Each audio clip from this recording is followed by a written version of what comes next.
Welcome to BIOVIT Live. Today's webinar is all about the future of food health ratings. My name's Emma. I'm a registered nutritionist and also the head of nutrition at BIOVIT. And we are hosting these webinars to hold some really interesting discussions in the field of nutrition and health and the food and supplement industries. There is a Q&A function, so please do use that, and we will have some time for questions at the end of the session. And I'm really excited to be joined by two experts to discuss the hot topic in nutrition science and in the food industry. From Nova food classifications to the Health Star rating in Australia, consumers are facing a growing number of different systems and ratings to guide healthier choices, but whether they're actually helpful is up for discussion. And in this webinar, we will unpack the pros and cons of different labeling and rating systems. We will look at what it actually means to determine whether a food is healthy, and we will look to the future of nutrition ratings. So I will now introduce our brilliant panel. So firstly, we have Natalie, who is a registered nutritionist and exercise physiologist with over 20 years of experience in nutrition research. She integrates her expertise in human nutrition and dietary planning with practical experience in lifestyle interventions and food regulation. Currently, she serves as a nutrition research lead for BIC Innovation and NutriRails, and is a doctoral scholar at Swansea University researching ultra-processed foods and eating behaviour. And we've actually had Natalie on a webinar before all about UPF, so take a look back at that one if you haven't seen that one, and we're very pleased to welcome you back. And then we also have Mandy. Mandy is Australia's leading paediatric nutrition expert, specialising in whole food approaches for children. She's the founder of the Real Food Rating, which is the country's first independent, science-backed food rating system to help families make informed choices. With over 20 years of experience in nutrition research, product formulation, and evidence-based education, Mandy combines her professional expertise with personal experience as a mother, sharing insights across TV, media, and partnerships with various family-focused brands. So welcome, Mandy, as well. Thank you. So we'll kick off with a little warm-up question. Since we are all nutritionists in the room, I thought I would ask you both what your go-to healthy snack is. Okay, thank you so much for inviting us along today. Sorry, my mute was taking a little long after your lovely introduction. For me, I'm a little bit basic, so I'm a Greek yogurt, Greek yogurt fan, but I do have a real sweet tooth. So it usually is paired with maybe kind of a little dollop of something sweet as well, like a chocolate spread. So it's not always completely healthy. That sounds good. My favorite is a long-standing favorite. I actually created it when my son was born. It's black bean brownies. So I do, they do have to be homemade, but we've actually now turned it into a product, so it lives in my freezer and I can easily just take them out. And everyone thinks they're for kids, but they're actually for me, and they're very moreish but filling at the same time. So after one, maybe two, you're kind of full and you don't need to, keep going. And they're very chocolatey, so they definitely hit that mark. Amazing. I think you might have to share the recipe. Brilliant. Okay, so we'll get into sort of the foundations of this topic, looking at what actually makes a food healthy. So Natalie, coming to you, what would be the key factors to consider in this very large question of what makes a food healthy? I think we can kind of probably go around down quite a few tangents. I'm very, very kind of prone to go down the tangents. If I go off on one, please do pull me back. But I'm going to try and keep it quite succinct. So I think it all depends to begin with of who we're talking to. So obviously, there's such a big range of nutritional literacy, within different pockets of populations, but also within experts. So it's really, really hard. So I think when we're looking at a food product, yes, nutrients need to be looked at.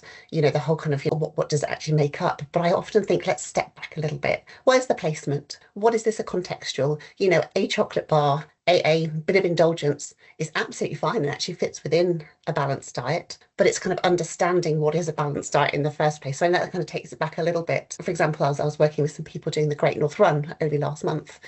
Jelly babies and jelly beans were very much part of their planning. It was an integral part to get them through it. Yeah, I wouldn't be recommending that to, most people. So I think it very much is context specific, which is why I think it makes these types of discussions so hard to make them implementable to everybody and anybody. But absolutely, I think it's kind of looking at, does this product look as it should? Does it have key nutrients that I'm looking for, whether you're knowing that you're needing particular nutrients, and how is it fitting within the whole diet? Amazing. Yeah, couldn't agree more that context is really important, and that is a part of what makes these labeling and rating systems really difficult. I guess in terms of, I'm sure we'll go into it in a bit more detail later, but looking at things like whether to look at the ingredients list or whether to look at the nutritional panel or whether we should look at how processed it is, what's important? I think because the traffic light labelling that we have in the UK, I think kind of it does give an overview. And I think as we kind of go deeper into this webinar, we'll probably start to kind of unpick this a little bit more. But I think as a nutshell,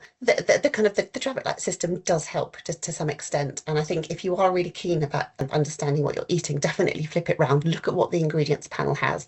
Do you know what some of those ingredients are? And there's often other ingredients, additives for and against. There's some that do provide, a little bit of shelf life that we need. So there's some that are there for purpose. But I think if you can recognise the majority of the ingredients, the front of the panel label looks, that it has mainly green on it within the UK, then I think that's kind of a good place to start. And then it's kind of looking at, if you really want to kind of look at those kind of the nutritional breakdown, the protein, carbohydrates, fats, overall calorie content. And again, it's beginning to kind of piece those things together to kind of give a broader context. If we're walking down an aisle, we probably don't have time for that. So it really is quick glance at the front of the panel. Does it look mainly green? And if you're mainly eating greens in the day, then I think that's a really good kind of starting point. Okay, that's really helpful. Good practical advice there. Mandy, how about you? Which factor do you think is sort of most important when looking at the healthiness of a food product? Yeah, well, I agree with a lot of what's been said, and it's very practical information. I think because I've been working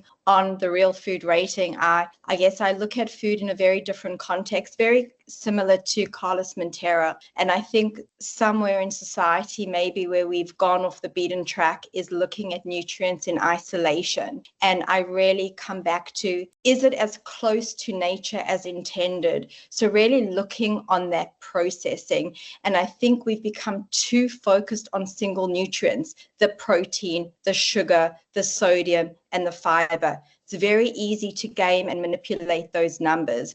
So when I look at a food and its healthfulness, I look at, where does it come from? Where does it originate from? Are these ingredients that my grandmother would have had in her pantry or in her fridge? Do I understand what they are? Are they recognizable names? Now, I'm so sorry, but I didn't listen to I wish I'd known. I would have listened to the webinar you've done already on ultra processed food. So I may be saying things that, you've already discussed. But, when we look at Carlos Montero, who was an amazing public health scientist, and he came up with this concept and he championed the idea of how important processing is and what happens when we break down that food matrix and the impact that has on, our metabolism, inflammation, and how our body assimilates that.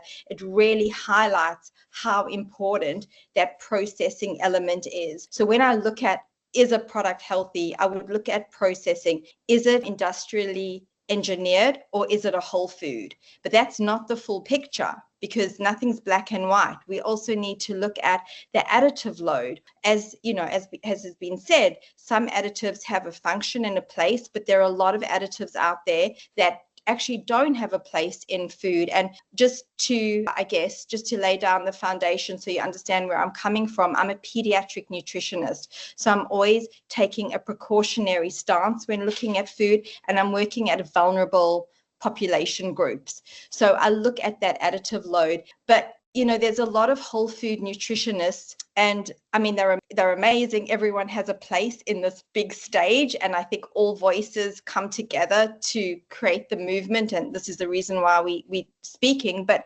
it's not about negating traditional nutrition science. And so looking at the nutrients, looking at the nutritional value, looking at the sugar, the sodium, and the protein, it's still important, with the awareness of where is it coming from. A lot of our rating systems, they look at sugars, but they don't look at where does that sugar source come from. So understanding those nutritional metrics, but also understanding the difference between inherent sugar, natural added, and processed sugars helps to inform, I guess, our view. And just to put this all in context, I think the main issue that we have as well as a society is we are lacking what I call nutritional literacy. Our children go to school, they learn language, they learn mathematics. From a young age, our kids should be learning to see food in a sense, well, this is something that's going to make me strong. It's going to make me run fast. This really fuels my body. And there's a sense of a lack of nutritional literacy in the school system. And as people grow up, even adults, they actually don't know what they're eating. So it's very hard to make informed decisions. And I think for us to be a truly healthy nation in the UK and Australia, we need to just come back to empowering people with the knowledge to make these healthy decisions, because it's lacking. Sorry if I went off on a big tangent. I completely agree, and I think it is very much, I think we'd be very poor from a nutritional stance if we didn't advocate whole food first. And I think this sea of, which I think I'm kind of just holding off because I know that there's a question coming later, but I think there's such a sea of, like you say, let's look for those high protein products. Let's look for something that's had reduced sugar, but what is it? What's being replaced of that? And actually, let's go back to nature. I know that sometimes it sounds a little bit privileged. I think that's one of the kind of criticisms occasionally, is people don't have access. But I think there is an abundance of now quite low cost fruits, vegetables. But again, it's that skill of how to kind of utilize it and what makes up a healthy diet. But yes, I'm echoing everything.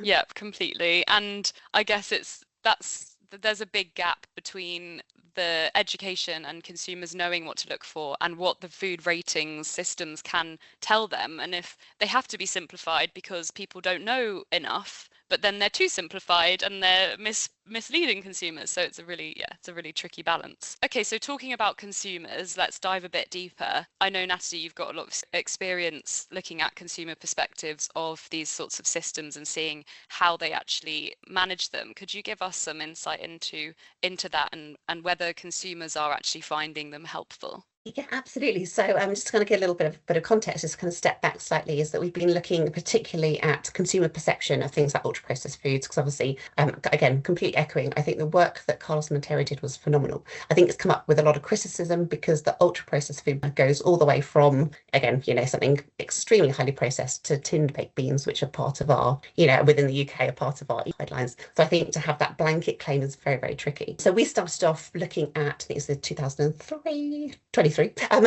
of looking at kind of, what do consumers think and how do they perceive? And this was more so kind of looking at ultra processed food, but we were kind of bringing in ultra processed foods that are high in fat, sugar and salt, which comes under one of the regulations within the UK, and ones that aren't. And consumers generally saw everything that was under that banner of ultra processed foods being very negative, and they were very strong. They didn't hold back. There was many kind of explicits that were kind of put in there, which I think really shows that whilst kind of high in fat, sugar, salt foods, the NOVA classification and those types of things aren't kind of on the top of kind of people's kind of mind, but they did understand the ultra processed food, because I think it kind of gave that kind of grounding. It gave a little bit more kind of an explanation really to people, rather than going, well, what are all these systems? What should I be eating? And I think we're also being kind of flooded with so much information, many of it misinformation. But again, if you're someone, as you're kind of going back to that nutritional literacy, if you don't know what to look for, it's a really, really hard place to kind of start navigating. So I kind of sit here more so kind of, I suppose, with kind of adults, but kind of looking at where can people make better choices? And for some people, a better choice is a packaged food that isn't as sugary, isn't as,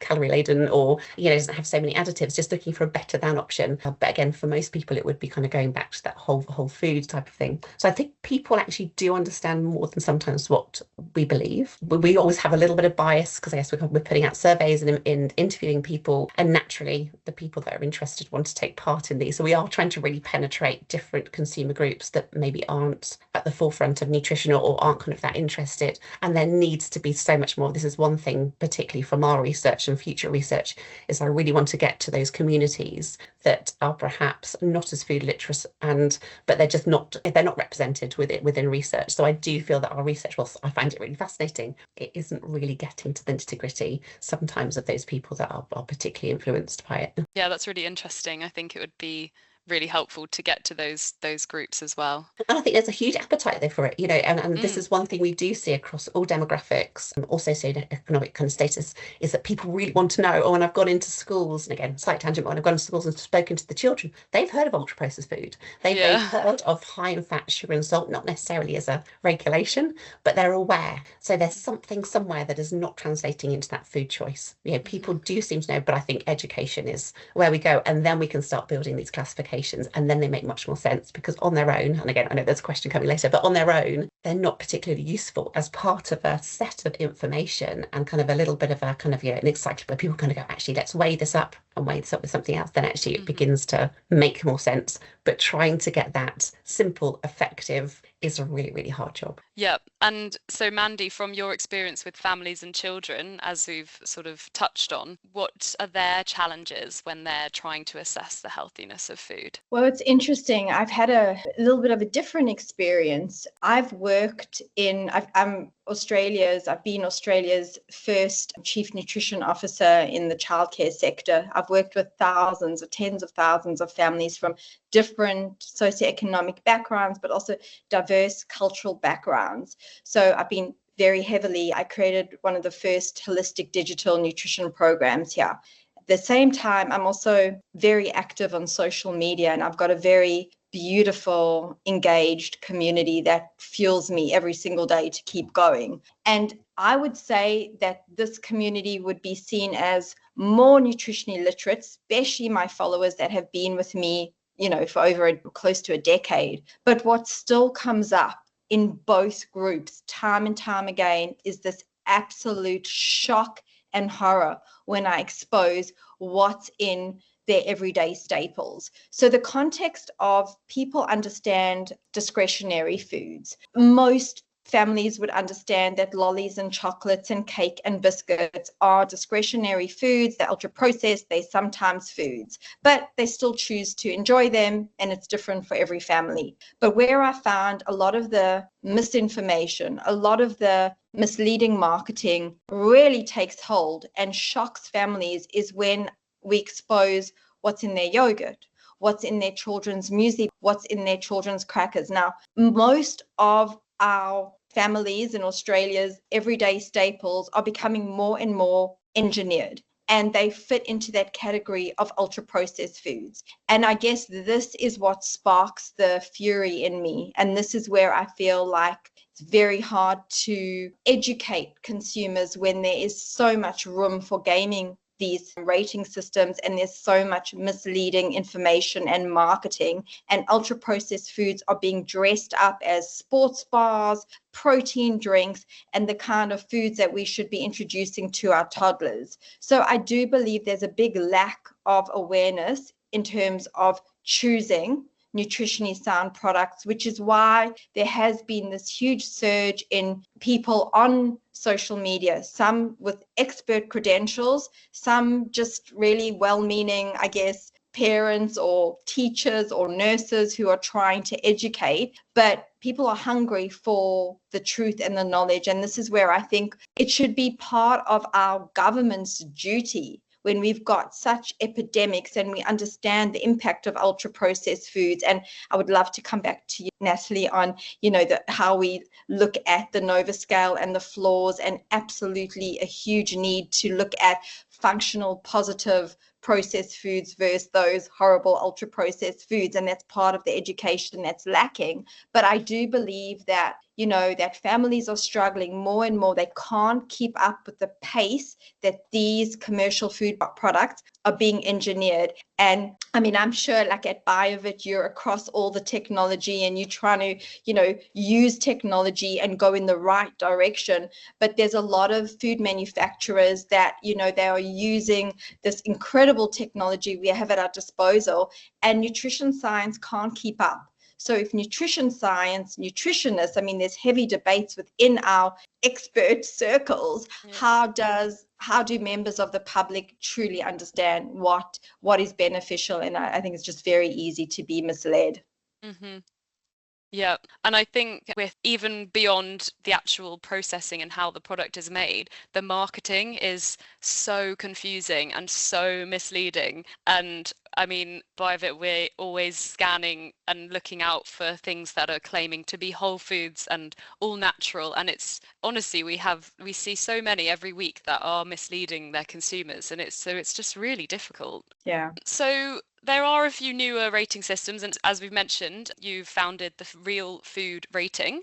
So can you tell us a bit about this and what makes that different to what's currently available? Absolutely. In Australia, I'm not sure how much you know about the Health Star rating system. It's our government's rating system. And for the past few years, I've just been gobsmacked by products that are receiving the highest health star ratings. And when I turn over the packs, I see 22 ingredients. So I've done some deep dives into these products on my Real Food Rating website. I've done muesli bars, I've done wraps. And again, coming back to the fact that these are everyday staples that children are relying on daily for their nutrient intake. So the more I started looking into our rating system, the Health Star rating system, I realized there was huge flaws. So some of the challenges that I saw is food industry was heavily involved in the actual creation of how the algorithm works. There's no independent watchdog, so manufacturers can assign their own stars. And, brands, if they believe that their muesli bar deserves a 5 out of 5, despite the 30 ingredients that are in it, there's no independent watchdog overseeing that. The way the algorithm has been set up with positive and negative nutrients, it's easy to game it by adding in those synthetic fibers, isolated proteins, because if your protein is high and your fiber is high, well, then we can just forget about the 9 different sugars that have all been separated so they don't appear at the beginning of the ingredient list. And so I knew that there was a problem, and I've been very vocal about it, to the point that I actually launched a petition and have had over 14,000 signatures, and I've been lobbying, different food ministers, and received very wishy-washy responses. What can we say? Greenwashing, there's no problem here. But the actual government's own review of their own Health Star rating system brought up these changes in 2019. And I mean, not to go on about it, but it's all based on 2013 Australian dietary guidelines. So one positive thing about your Nutri-Score is that it's constantly updated. Ours has not been updated since, Australian dietary guidelines have not been updated in over a decade. And the Health Star rating system is based on these Australian dietary guidelines, does not look at processing, does not look at additive load, and incredibly misleading. So I decided, and because I've worked so closely with families, and I get, I wish I could just share some of the messages that I receive on a daily basis and the families that I've worked with, I decided to take things into my own hands and to build the Real Food Rating system. And the Real Food Rating system is 100% independent. There's no big food industry behind it. It's being 100% funded by a nutrition expert and a mother who has, puts health before profits, which I think is something that our governments hopefully will do in the future. And what I do is I have taken what I believe to be the best from all the different systems out there. So let's look at processing. I've taken in processing into consideration, but I use what I call an enhanced NOVA scale. It's not just black and white, because there are ingredients that are ultra processed, but they have a positive function in our diets, and they have more benefit than harm. So they are rated separately they might be in group 4, but they are rated positively, for example. And one of the things I'm very passionate about in the Real Food Rating really goes into in a lot of detail is additives, the additive load, because if we look at the science, the cumulative and synergistic effects of different additives has not been studied in depth, especially on developing brains and bodies. We know that children's bodies are more vulnerable. They don't have the detoxification pathways. And so we take a precautionary approach. I know that a lot of the criticism will be, it's generally regarded as safe. That's not good enough. Have there been long-term trials? If there are any clinical studies, any animal trials that have showed harm, and there's no benefit to having these additives in a child's diet, then they get a deduction. So additives score very highly. But unlike other, whole food apps and additive free, I guess, apps that are out there. I also look at the nutrition score. We cannot negate the sugar, the fat, the protein, and the fiber and the sodium. So that's all taken into consideration. But interestingly enough, I found that when the processing score is good and the additive score is good, generally that nutrition profile is pretty good too. And with the nutrition profile, there are different ratings for, inherent sugars, added sugars. It's not just all thrown into one big, I guess, bowl or I guess. So, and then the other thing is, which I mentioned, is that precautionary approach. This real food rating is really for any family that wants to eat more real food, and for any family that wants to give their child the best start in life and obviously doesn't want their little bodies overloaded with those additives. So that's the foundation for the real food rating. And then I'll just say one more thing about it. I don't believe that a food rating system can work in isolation, meaning that you can have a rating system that spits out a number and that's enough to educate families. The real food rating is really all about nutritional literacy. So alongside the ratings, there's a whole education component, plus tools like recipes and I guess, starting solids guides and books to help parents use the rating, but also to really focus on that education component. And I'm really hoping in Australia that we can show the government how it should be done. I'm not anti-government.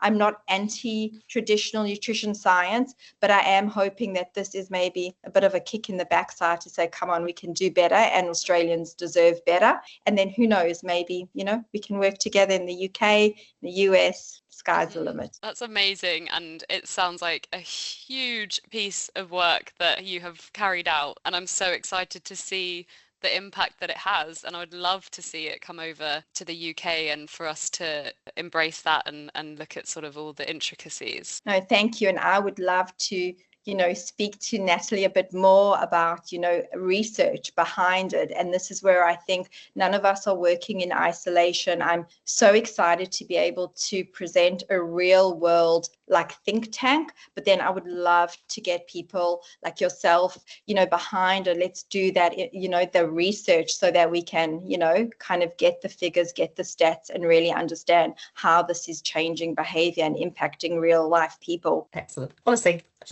love to get on board. it kind of, I think it moves on beautifully, like you're saying, kind of about, we've been developing a food classification that's, it's kind of like building upon Nova. We're hoping to get this published soon, so then hopefully we can come back and have a good natter about it. But it probably won't be, it's slightly different, but more kind of focused on adults. But again, picking up a little bit on the additives, so we didn't so much focus on that just because of time and funding and research capacity, but it's certainly kind of a follow-on. But as you're kind of saying, within the UK and the EU, we have upper safe limits of kind of additives which have been tested and they do serve a purpose. And I think there's quite a blanket thought that, well, they must be fine then because they've gone through all of this, and they have gone through rigorous testing, but not when it is continuously intaken throughout the diet. A lot of these were kind of established a couple of years ago before we had this massive flood of more and more ultra processed food, but even just generally foods that now have more and more additives, more and more emulsifiers. And there's so much to kind of research also coming out about those impacts. And I definitely would always say err on caution. We've seen this with kind of, alcohol, tobacco and all those types of things where I would prefer to be a little cautious with my daughter and with my family, and then perhaps in 20 years' time be proved actually they are okay. Great, that's fine.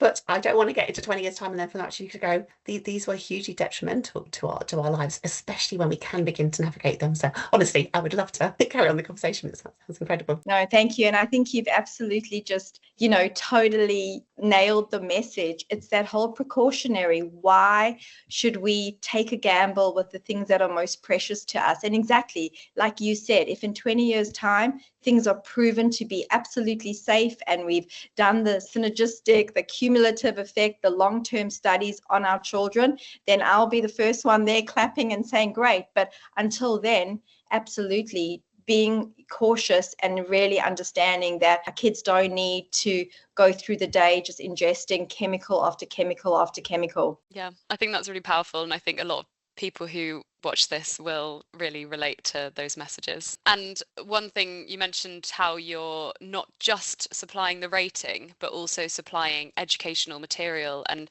that is so important. And we've already mentioned how important nutrition literacy is, but it's no use just giving someone a rating with no understanding of what went into that and what those impacts are and how they can then use that going forward. So I think that's really amazing, and would be really interested to bring that into some of the work we're doing here. Yeah. So, Natalie, carrying on from sort of some of the different ones we've mentioned, like the nutrient profiling model and NOVA classification, I know you've done a lot of work comparing these different systems globally. I believe some were more intended to be used in research, like the NOVA food classification, rather than necessarily for consumers, even though consumers now know all about it. So yeah, could you tell us a bit more about how these different systems and profiling models were actually intended to be used and to work? So yeah, there's a really interesting paper actually that I don't think has had much airtime, but it kind of looked at all the different systems. Well, I say not all of them, but it looked at a range of different systems. Obviously, the Carlos Montero work was kind of the one that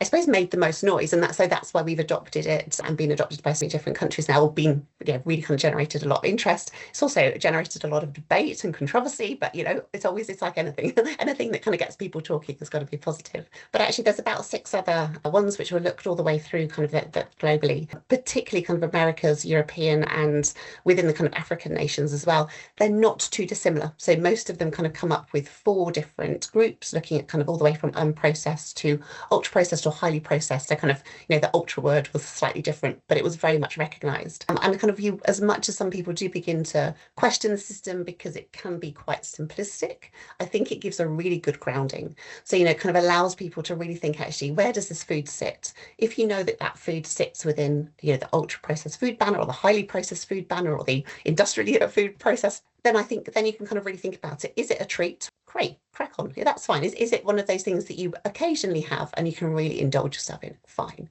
But is it something that's a little bit of a kind of a wolf in sheep's clothing? Maybe you need to think about it a little bit more. And like you say, marketing is really tricky because that once again comes back to education, and marketeers are phenomenal, and they're phenomenal for a reason because they're very good at kind of working that. And unfortunately, when it comes to kind of food classifications and things like that, the foods that are processed, which are the core, or should be the core kind of our nutritional foundations, get a little bit forgotten about and don't get talked about so much. Then if we kind of come forward a little bit to that, so within the UK, we have the HFS, the high fat sugar salt rating, which is developed by the NPM score. The NPM score actually started off being discussed in 2004, which actually kind of, you think, wow, the UK was really forward thinking, but now we're quite behind because it hasn't really changed. That scoring system is the same as what it was back in those times. And again, echoing what Mandy was saying, is that you can have a product, and this is where actually ultra processed food are going to be even more prolific on our shelves, because you can take a food that might be, sugar and fat, and of course we can make a high fat sugar salt food at home. I could make a lasagna, I could make a cake, but then it hasn't got these additives in.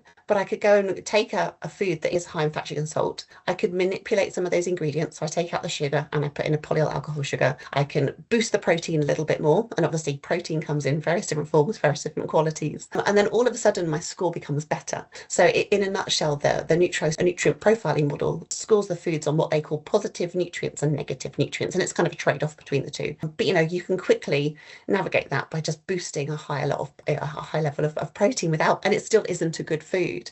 And then on the flip side, we worked with a company not so long ago that did whole food crackers. It had lots of nuts and seeds in them. That they did a very minimal amount of additives. They were classified as ultra processed because they've been kind of been through industrial processing, but they I would really recommend to people, a really nice alternative to kind of bread. But they scored extremely highly, and they would not be part of the HFS guidance. So once something passes HFS, they can then be part of kind of deals, end of aisle promotions within retailers that are over 2,000 square foot. So you think, well, actually these foods that are actually really beneficial, they were abundant in fibre, abundant in chia seeds and flax seeds and all the rest of it, they can't be put on a promotion. But I could go and put a Mars triple treat on a promotion, and this is where it makes me quite yeah, angry to say the least, because again, it's for those people that are looking for something they can grab and go. Why would they not believe it? It would make sense. You think, well, this is a government-led initiative, but I think I think the basis of it is really good intentions. As with most things, intentions are really good, but actually implementing it, there are things that can be, loopholes that can be gone around, and it doesn't necessarily mean that those sugar alternatives are better than the sugar in the first place. It doesn't mean that what's kind of going in is a good trade-off. But interesting, just kind of hopping back to kind of the Nova system, when it originally came out, it was the hypothesis that processing actually had a big role to play in obesity. And I think since people have said, oh, but it's too basic, it doesn't kind of give that nuance. But without the Nova system, my gosh, there would be such a gap in kind of what we're thinking of. But it is almost kind of going back, I think, 50 years, taking some of that nutritional skill, nutritional literacy, and then bringing it forward to current day.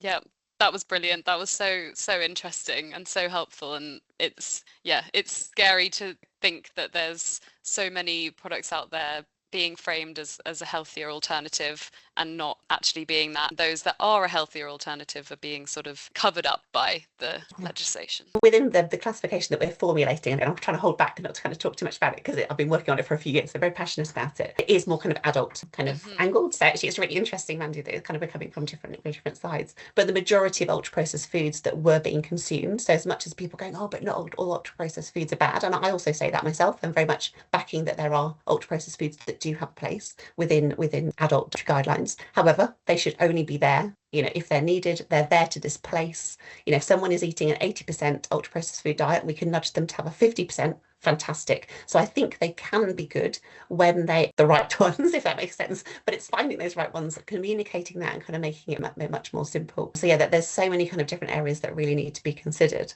But I think that's probably something that I'll go off on to another day. But there's so many layers, but it shouldn't be this complicated. Food should be something we inherently, for generations. Food was kind of, taught. We taught from our children, taught from our grandchildren. They had it in schools. We had home economics. I don't know if Australia's the same, but it was a thing that was grounded within our curriculum, and it was the first thing to go, like sports and like art and creative things, because it was seen as a nice to have. And you think, this is the fundamental of future generational health here and now. And I think hopefully it'll come back, but I think there's for the longer that there's a gap, there are generations that are in much worse situation. It's going to have ripple effect to the NHS and everything else, as you can say. Off on a tangent, but it's fundamental. But unfortunately, by many systems, nutritional science is not seen as a fundamental, it is seen as a nice to have. Yeah, completely agree. Yeah, totally. Absolutely. And I do remember the home economics. The boys used to do, I think, carpentry. It's not like that anymore. But I think we did burn quite a few things, but we had a lot of fun doing it. And, I just also, what you said about whole foods being penalized, just to share with you that one of the reasons why I started Real Food Rating is because I believe that the people or the brands, food manufacturers that are manufacturing with integrity, they deserve to be highlighted and they need to have eyeballs on them because, they are doing things with the right intention. But in Australia, with the Health Star rating, I have had brands come to me who are interested in the Real Food Rating because they are whole foods, but they have scored poorly on the Health Star rating. And in order to get into some of the major supermarkets, they've been asked to reformulate. And when I say reformulate, what that would look like is they would have to swap out some of the whole food ingredients. They would have to use those protein isolates and those synthetic fibers because whole foods are not meant to, if you're making a brownie or a muffin, it's not meant to be very high in protein. You can add in the chia seeds, you can put in the nuts, but you get your protein from whole food protein sources. And the only way we can have those kind of foods being high in protein, for example, or crazily high in fiber is by using these, synthetic fibers or the isolates. So yeah, I completely agree with everything you've just said. And it's really worrying when our whole food products are scoring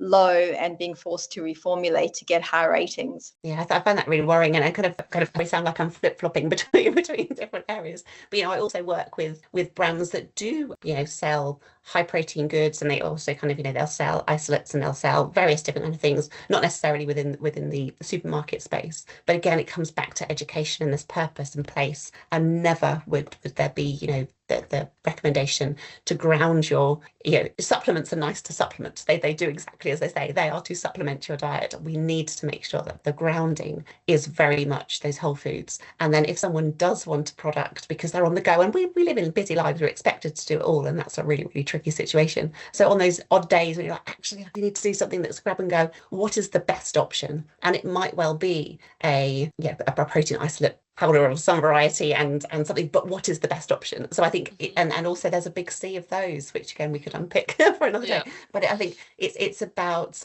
getting back to that educational piece, and I would love to know how to do that with, and I think that probably is another kind of brainstorm with a lot of people, because we can go out and educate groups. Sometimes I've gone out to schools, which I love because children are just brutally honest and fantastic, but also with adults that we talk to. But again, if you talk to the children, it doesn't always get home. And if you talk to general population, it's great, but again, how do they implement it? And sometimes you need to have that reinforced quite often. And like you say, there's so many products, so many new products coming out on the market all the time. It's very hard to say, okay, this is a great one, but next week it could be reformulated, or it could be taken over by, unfortunately, we see a lot of really nice high integrity small companies being bought out by big companies, and then within a year they go from being a really nice kind of up to your kind of whole food choice, and then they soon get everything else that goes in them that we wouldn't necessarily recommend. So again, it's really, really hard. I really feel for consumers, really, really do, especially those that really want to make good choices. And it's just not an easy place to find information. Yeah.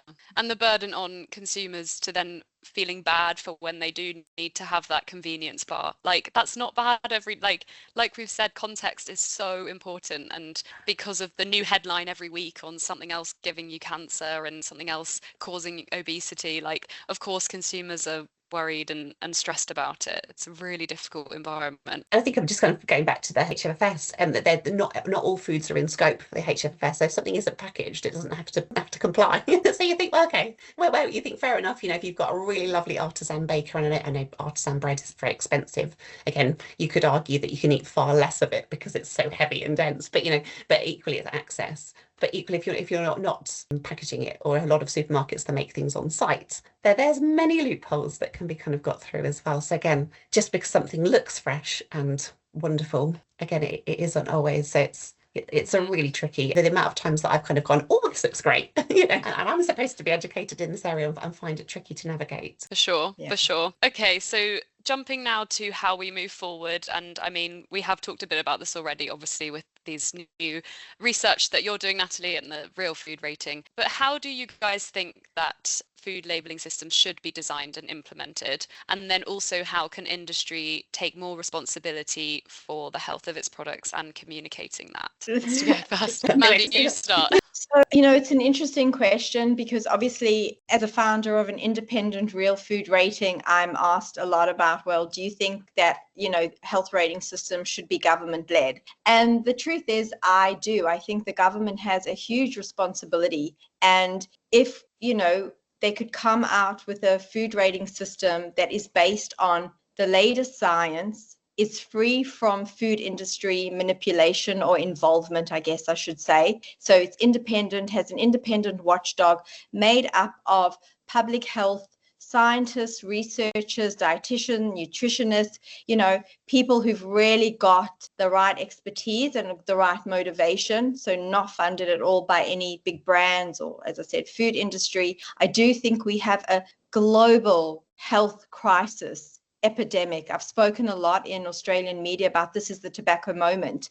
We're going to look back in 2 decades and think, what were we doing with our kids' health? I mean, if you just look at the increase in all markers for disease, from, cardiovascular risk, mental health issues, cancers, ADHD-like symptoms, we know the facts and the stats. Things are getting worse, and our governments do have a responsibility. I do believe the way forward is for us to base these kind of government systems on emerging evidence, to get rid of all the bureaucracy and all the red tape, and to move past the food lobbyists who want to block all of the, the action to bring real rating systems. But if that can't happen, then I do believe that independent food rating systems need to come forward. Independent nutritional literacy programs need to be implemented. And we have a social responsibility, because, you know, if we look at the amount of people that are dying from obesity related diseases, and nutrition is the foundation of so much of what we're seeing. So I do believe that we're in crisis and something has to change, but I also believe that corporate greed is always an issue, and that's why I do believe there is place for things like the real food rating, independent research, independent think tanks, and we need to move forward. And I guess from everything we've spoken about, we need to debunk some of the messages that keep us or hold us back, for example, but there's not enough research or evidence to show that it's dangerous, or there was only animal studies. We have to take a precautionary approach when it comes to nutrition and the food that families are eating. And I think when we do look at that with a different lens and not trying to find excuses for the fact that all of these chemicals are present in our food and saying, well, you know, there is upper limits, and, you know, at these levels it's not going to be harmful to health, but actually saying, well, what is the best way forward? How can we protect our gut health? How can we protect our mental health, etc.? I think that is the way forward. And I guess it comes back to the time old conversation. It's preventative rather than when it happens, we'll deal with it. Yeah, absolutely. Do you have anything to add there? And so again, echoing everything that you're saying, you know, I think it kind of begins in schools. I think whether these ratings, and I think there has to be some type of kind of, well, there's got to be classifications to kind of give guidance. But what I've seen, we did a bit of work with, ongoing work with NutriWales, looking at school foods, so kind of again, slightly different tangents, looking at secondary schools, and not one classification really gives that full picture. You know, if you were just to use HFS, it will demonize some kind of, you know, nut-based flapjacks that might be homemade in the school, which they're trying to give as an alternative to kind of school cake, you know. But then equally there's DRVs that we want to make sure that we're kind of hitting with these children. There are so many different levels, and if you were to put, I think we've used a combination of about 7 different systems, different metrics, and if you were to put that on a packet, again, I think that would actually add confusion rather than adding, you know, I say it's so convoluted and so complex. But again, I think it goes back to educating, because once you've got that education, if you see something that's all green with our traffic light system and you still think, I don't even know what it is, then it kind of gives you that little bit of a backing to kind of go, okay, maybe we'll step back from it. To do kind of as being a little bit more proactive is over the years really kind of working with industry. So whilst I do think it should be a government-led thing, unfortunately I think there is a lot of kind of meddling that goes on, and or fear almost that the government doesn't want to kind of put their foot down and change things. But I think something has to come from that bigger picture in order to force change. Otherwise, you know, like you say, they're very much a business wants to makes profit. That's fundamentally what they are. They're not public health authorities. They're just wanting to sell their goods. But I think the one thing that we can see, or we'd like to see, or I'd like to see, is more nutritionists working within big industry, and then it might be a bit of a battle sometimes. But what I've found is that the companies that I'm kind of working with are so on board and really keen to make their products better. I don't think there's such thing as a product that's perfect. So, you know, obviously whole foods, they're perfect. our kind of our diet that's kind of coming from, you know, the abundance, that's great. But if we are going to be relying on foods that are ultra processed, and as we say, the more guidelines that come in with the UK, we're probably going to see more ultra processed food. We need to see more integrity. We want those companies to actually take on nutritionists, take on board dietitians, and begin to really look at what they're saying, so that they can make their foods as good as they possibly can be. They're not going to be perfect, but at least be better, so that we're giving, you know, a better kind of, you know, front of foods for people to select from. Can I just add to that? Because I think it's so powerful what you said about education. And one of the things I think, and obviously we don't have time to go into it, but when we're talking about education, you know, from what I've seen and experienced, yes, it's education in schools and in childcare, but you're talking about nutritionists working with brands and dietitians. I think where we've also seen a real big gap is in the syllabus for nutrition education for dietitians and nutritionists. So, you know, we take placements from universities, and a lot of the students that I've worked with or have come to me for placements, they have never ever heard of additives, and the fact that additives, the way that they view nutrition, it's not holistic. And I think that when we are training dietitians and nutritionists, we need to have more of a holistic view, and it shouldn't be health food nutritionists versus traditional dietetics, nutrition science. There's a place for both. And the real way forward is where we meet in the middle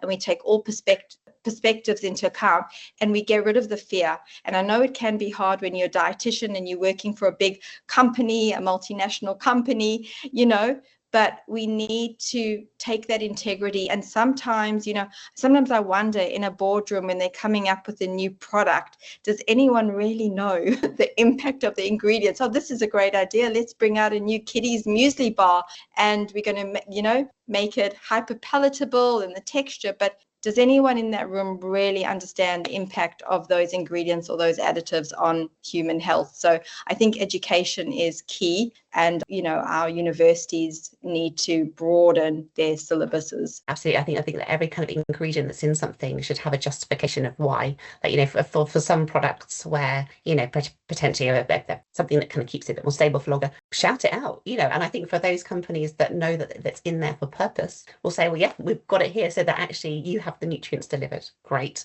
But like you say, when there's so many different ingredients that are just there to try and mitigate the sugar level, you think, what, I prefer to have the sugar in the first place.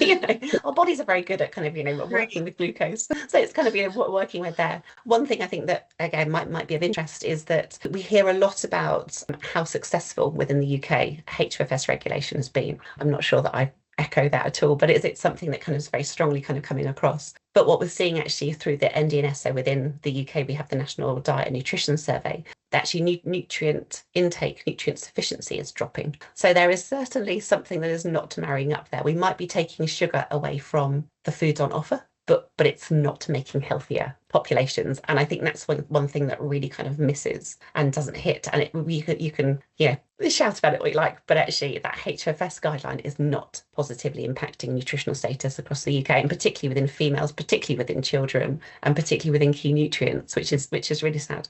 Yeah, that is a really, really important point, and I think a good place to end the webinar. This has been so brilliant and I would love to keep going, but I think we'll have to wrap up. Thank you both so much for sharing all your insights and experience and opinions and the work that you've been doing. It's been really valuable, and I hope that you've got something out of it too. It's been lovely. Thank you so much, and thank you, Mandy. We definitely need to catch up. Yes, I'd love to. Amazing. All right, well, thank you so much. I look forward to seeing the impact of the real food rating and the work that you're doing when you publish your research, Natalie. I'll be looking out for it. So thank you both so much and have a really great rest of the day. Andy, thank you so much. Bye.